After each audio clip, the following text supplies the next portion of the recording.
Back here in San Antonio, neighbors say a roaming gang of thieves has hit one North San Antonio neighborhood once again. This time, though, security cameras caught the criminal gang stealing a pickup grill and running off with it. Eyewitness News reporter Andrea Martinez joins us now in studio with more on the crime. And Andrea, this is a rare part to steal, so how much was it worth? Yeah, Jeff, they say replacing and fixing the damage on the truck will cost them upwards of $2,500. Talk about a warm welcome to the neighborhood. These folks just moved into their new home last week when two brazen thieves took apart their truck in the middle of the night. I was like, what do you mean your headlights are gone? Your grill's gone.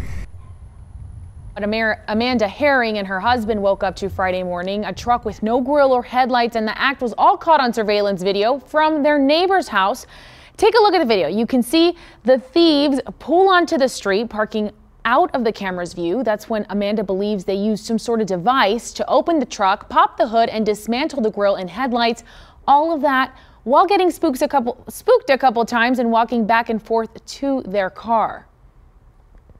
They drove around the neighborhood a couple times, came back, and they definitely knew what they were doing because it took them about 15 minutes to take everything off the front of our truck, our headlights, our grill, and then they ran with it down the street.